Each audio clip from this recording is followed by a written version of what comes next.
La team, aujourd'hui dans cette vidéo, eh bien c'est le suivi du PEA du mois de janvier puisqu'on est déjà le 31 janvier 2024. Les marchés Europe sont fermés et il est temps pour moi de rentrer mes valeurs dans le tableau de suivi que j'ai mis en place il y a un petit moment maintenant. Si tu me découvres, ça fait ultra plaisir, bienvenue sur la chaîne. Je partage pas mal de vidéos sur l'investissement immobilier, boursier et de manière générale. Donc n'hésite pas à t'abonner si tu trouves que le contenu te plaît. Bien sûr, tout ce que tu vois dans les vidéos, surtout concernant la bourse, c'est un partage d'expérience. Voilà, je te montre tout simplement ce que je fais à titre personnel. Je te conseille pas forcément de faire pareil au doigt mouillé parce que je l'ai simplement fait. Renseigne-toi. Moi, je te partage ce que je fais, pourquoi j'achète telle ou telle action, pourquoi je vends. Bref, je te montre un petit peu tout ça. Maintenant, par contre, si jamais ça te plaît, que tu as envie de commencer la bourse, déjà sache que j'ai mis en place une formation, tu as le lien dans la description, tu pourras aller jeter un coup d'œil. Et deuxièmement, si jamais tu veux utiliser également Fortuneo, je ne suis pas mandaté par eux, je n'ai pas de contrat signé avec Fortuneo, mais bon, la plateforme offre de belles primes de parrainage à tous les nouveaux clients, donc si jamais ça te tente et que tu as envie d'ouvrir un compte, eh bien n'hésite pas à utiliser mon code de parrainage que tu trouveras dans la description. En ce moment, c'est 130 € pour toi si tu respectes les conditions. Donc l'argent gratuit, c'est toujours cool à prendre. Allez, sur ce, on attaque tout de suite. Donc on se retrouve sur l'ordinateur. On peut voir que je clôture à 48 536 €. Alors qu'est-ce qui s'est passé concrètement sur mon portefeuille? Eh bien, j'ai rajouté du téléperformance. Téléperformance, voilà, j'ai fait une vidéo sur l'action. Je te présente un petit peu les ratios clés, les fondamentaux d'entreprise. J'estime que c'est une action qui peut progresser sur le moyen terme. C'est pour ça que je me suis positionné. En tout cas, j'estime que la progression peut être un peu plus importante qu'un simple ETF S&P 500. Ça reste ma conviction. Sinon, au niveau du portefeuille en question, on a LVMH, comme tu as pu le voir récemment. J'ai sorti une vidéo sur le sujet qui a pris 15% en 3 jours, donc on est plutôt pas mal. On est déjà à plus 15% sur LVMH. Jacquet Metal, ça baisse un petit peu. On est à moins 7%. Total Energy, on est légèrement négatif, mais encore une fois, que ce soit Total Energy, LVMH et Téléperformance, je suis plutôt long terme, surtout sur les deux grosses caps, LVMH et Total Energy. Visiomed qui nous fait un plus 3,3% aujourd'hui, ça fait toujours plaisir. Visiomed, je sais, encore une fois, il y a plein de commentaires. Pourquoi tu as cette action GRM, dégage cette action, etc. Laissez-moi avec mon action. J'ai envie de la garder, j'ai envie de voir ce que ça va donner dans le futur. Et j'ai mes deux trackers, donc ETF S&P 500 en ESG accumulatif. Et j'ai le Lixor Nasdaq 100 UCITS en accumulatif également. Parce que j'ai une conviction sur les valeurs tech US pour la décennie qui va encore arriver. Je pense qu'elles n'ont pas encore tout donné, notamment avec l'intelligence artificielle. Il n'y a rien qu'à regarder Nvidia, ça explose un petit peu tout. Alors maintenant, on va rentrer les valeurs dans le tableau. Donc, on a dit qu'on clôture à 48 536. Donc, tu vois, 48 536 €. Donc, on est à moins 0,23% de performance nette parce que j'ai quand même fait un DCA de 1000 €. Je marque bien sûr tous les DCA. Donc, la performance est pas forcément top. Voilà, on attaque l'année avec moins 0,23%. Qu'est-ce que ça donne au niveau du S&P 500? Alors lui, il n'a pas encore clôturé. Il est à 4886 points.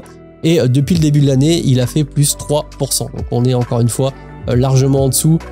Mais bon, moi, mon portefeuille, il est assez volatile. Hein, on va pas se mentir. Puisque tu le sais, j'ai une grosse allocation sur Visiomed. Donc on va quand même rentrer les valeurs. Je les mettrai à jour un peu plus tard. 4885, 4885. Voilà, et maintenant on va aller voir ce que ça donne au niveau de la comparaison.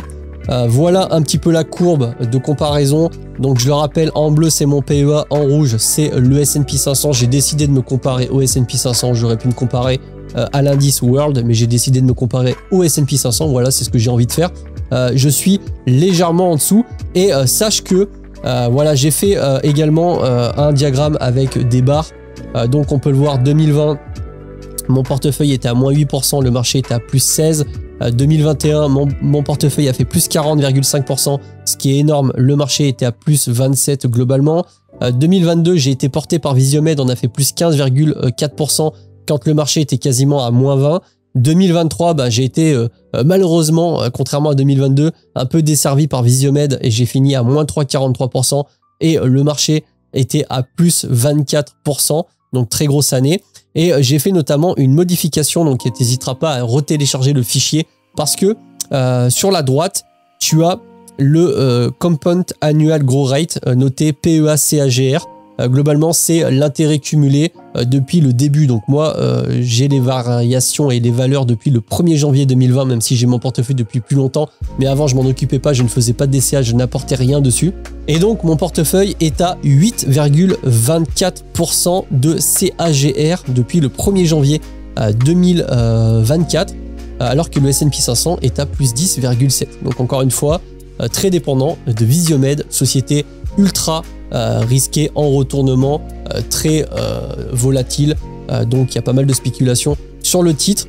On a 38 453 € d'investissement total, 48 200 € de capitalisation, une plus-value nette de quasiment 10 000 €. Voilà, donc t'hésiteras pas à rentrer tes valeurs. Si tu as un doute, j'ai fait également une vidéo complète sur comment utiliser le fichier Excel que tu peux télécharger dans la description de cette vidéo et commencer à remplir tes valeurs. Alors je te cache pas qu'au début, quand tu arrives pour la première fois, que tu remplis la première année, eh bien les valeurs sont un petit peu différentes de ce que j'ai là au niveau des formules.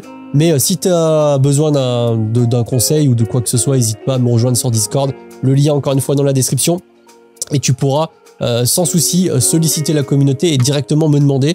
Je te renseignerai avec plaisir. Donc voilà, on attaque le début de l'année avec une perf un peu négative. Pour autant, moi, mon portefeuille, je me remets dessus. Je suis relativement content. Hein. Je te cache pas que j'ai hâte de voir ce que ça va donner sur une horizon de temps d'une dizaine d'années, surtout avec des actions comme Visiomed, où pour moi, il n'y aura pas d'entre-deux. C'est soit ça va à la cave, la société coule, le cours s'écroule et va vers les zéros, soit ça explose à la hausse, la boîte est en retournement.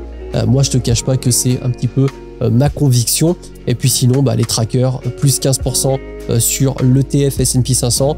On est à plus 3,4% sur le Nasdaq. Et puis voilà, ça suit son cours.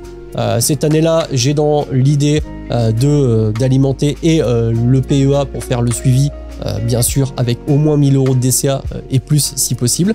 Et puis, bien sûr, j'ai également le portefeuille Small Cap Value qui promet. Doucement, on commence à le mettre en place et j'ai hâte de voir bien, ce que ça va donner. Donc voilà un petit peu pour les données. Et puis, bon, encore une fois, qu'est-ce que je pense un petit peu de 2024? Il y a les élections présidentielles.